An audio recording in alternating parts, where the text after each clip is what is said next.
So the first style mistake on this list has been around forever and has many names. In some parts of the world, it's called the unintentional parachute. What we see is so much excess fabric you could literally take flight. In some cultures, it's called, it looks like you're wearing your big brother's suit. I mean, you're a big guy in good shape. You could give Alan Richardson a run for his money. But if you're wearing clothing that's made to fit Oliver Richter, yeah, even a big guy can look small. And of course, let's not forget sail shirts, as the name implies. You could actually use this shirt to sail a ship, or expedition pants. Trousers with enough space that you could fit a whole other person inside them. Now, if you didn't pick up on it, the mistake we're talking about is ill-fitted clothing. Gents, I've talked about the style pyramid 100 times. And what sits there at the top?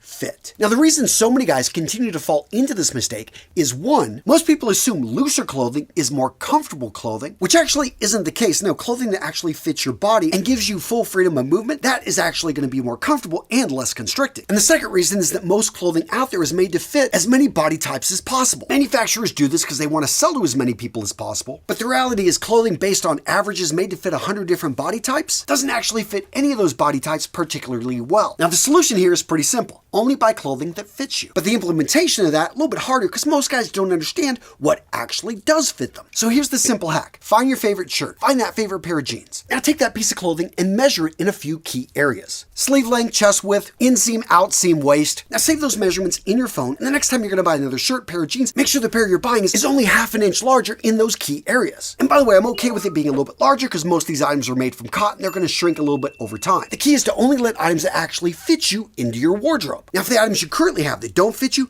take them to a tailor to get adjusted. Most tailors and seamstresses are relatively affordable. If you don't have the money, look, do it yourself. Seriously, I've got tons of tutorials here at Real Men Real Style that make it easy. And if that's still too much, hey, reach out to a few friends, family members, ask them if they can do you a favor and dart a shirt or hem a pair of trousers. The reality is the fit of your clothing makes a huge difference. So in the future, only buy clothing that fits you and adjust what you can in your existing wardrobe. Now with this next mistake, I bet the vast majority of you guys, over 95% of you, are still making it. And that's because you don't know any better. You've never heard of micro-adjust technology. You don't realize there's a better system out there. What am I talking about, gents? You are wearing a belt with holes in it. Yeah, you know what I'm talking about, that old system with the buckle that has a hole every inch. Now for me, it's been 15 years since I've been wearing belts like that, but I remember what it was like. You always had to make a choice. Okay, where am I going to put the belt today? Too tight or too loose? Well, gents, I'm here to tell you that today's sponsor, Anson Belt and Buckle, is here to save you from the frustration of having to wear a belt that's incredibly uncomfortable and doesn't adjust properly. Their micro-adjust technology not only adjusts to 1/4 of an inch, which in simple terms means it's going to fit you much more comfortable than the old style of inch adjustments, but this micro-adjust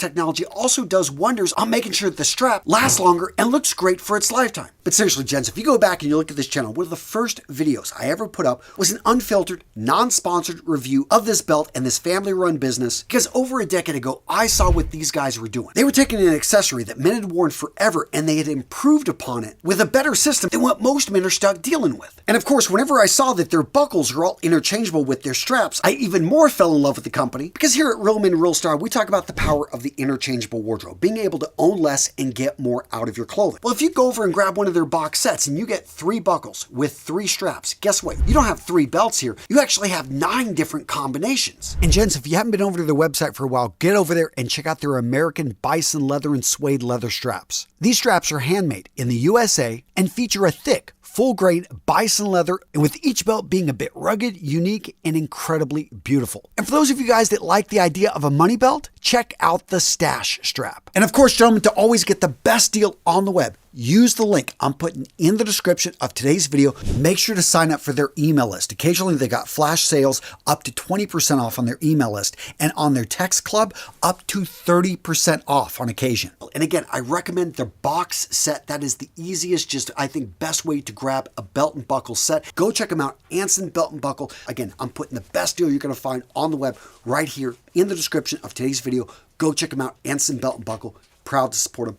Awesome company. Now, this next mistake has been called the beard buffet. Yeah, yesterday's lunch is making a cameo in your whiskers. Other times it's called the bed hair that fought back. Seriously, this goes beyond tussle. It just looks like you don't care up there. All right, gents, the mistake we're talking about here, not keeping up on your grooming. Now, I get it. A lot of guys are oblivious to this because they're asking, does it really matter? I mean, they're thinking, yeah, I'll pay attention to my grooming whenever it matters. If I'm going out with my friends, if I've got an important meeting, yeah, at that point, I'll trim my facial hair and maybe put on some foo-foo juice. But day to day, yeah, they're just keeping it simple, right? Nope. Wrong. What they're doing is they're shooting themselves in the foot. The harsh reality, gents, is if your grooming standards aren't up to standard, well, people are going to assume the worst about you. I mean, does this guy shower? Somebody stinks in the office. It's probably him. And if you're out there dating or you're in a relationship, yeah, women pay attention to those nails. They pay attention to your teeth, to your hygiene. All of this incredibly important. So the solution? Really simple. Set up a grooming routine. What this does is it takes you off of defense and onto offense. By that I mean instead of noticing that your nails are long or that you need to trim your beard hair, you just simply know it's Sunday morning. Every Sunday morning, you trim your nails. You take care of the hair coming out of your ears, the hair coming out of your nose. Every Monday, Wednesday, and Friday morning, you take care of grooming the beard and making sure all those loose hairs around the neck are cleaned up. By creating a routine, you create a system that eliminates any issues before they arise. And what this does is it elevates your standards because you're no longer having to think about it. And as a result, being well groomed becomes effortless. This next mistake, sometimes called chemical warfare. In certain parts of the galaxy, known as the fragrance force field. And in the deep south,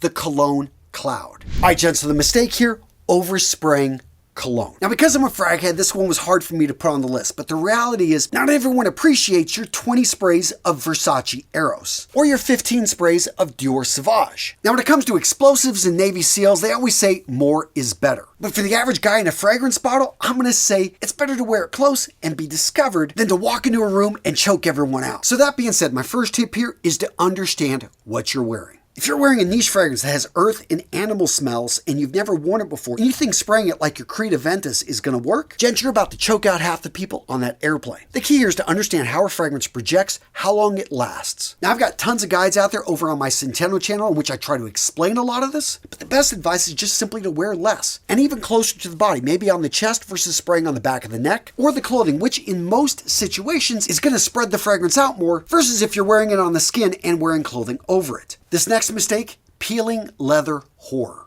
And my personal favorite, one step from falling apart. Gents, what I'm talking about here are wearing worn out shoes, worn out clothing. Now I get it, you got that university sweatshirt you picked up 5 years ago, you have worn it 100 times and it shows. That's love, that's character, and you know what? On game day, you wear that and say, to hell with Antonio. But if it's not game day, consider wearing clothing that sends the message you want to send. Because the reality is, gents, as guys, we get comfortable. We got a favorite pair of shoes, we got a favorite pair of jeans, maybe a favorite shirt. Then at one point, when it was new, maybe when it was fashionable, we got a compliment. Someone said something great about it. And that stuck with us, and we kept wearing it. But the reality is, that black shirt is now charcoal. Those indigo jeans are now a faded blue. Those dark brown leather shoes are scuffed, are torn up, are fallen apart. Now, I'm all about buying quality clothing, taking care of it, and repairing it. But there comes a time when clothing it has reached its end point, and at some point you gotta consider getting rid of it. That being said, if it's a favorite jersey, consider what my friend Chris did. He wore this shirt he had for like 20 years to the tailgate, and after a few beers, he just ripped it off. So you see, you can give clothing with character a nice send-off if you're maybe a bit creative and inebriated. The next mistake, we've got the pack mule, aka the overstuffed chipmunk. And once or twice I've heard it called the unintended lumpy look. The style mistake I'm talking about here, gents, is overstuffing your pockets. Now, to the defense of most men, pockets are there to be stuffed, right? Well, when most clothing was made as workwear, the answer was yes. If the clothing you're wearing is actually functional, then putting something in the pocket actually isn't going to make much of a difference. However, in a lot of modern clothing, what we find are pockets are there more for decoration than use. This is unfortunately the case on most modern suits. On a suit jacket, we're normally going to find two lower pockets, sometimes jetted, other times patch. Jetted being more formal, patch being more casual. But in any case, what you're usually going to find is that these pockets are sealed up with tack stitching. Now, you being the functional guy that wants to use them, you may think, hey, I'll just get a razor, open these things up. But my advice, unless the jacket is bespoke or custom made,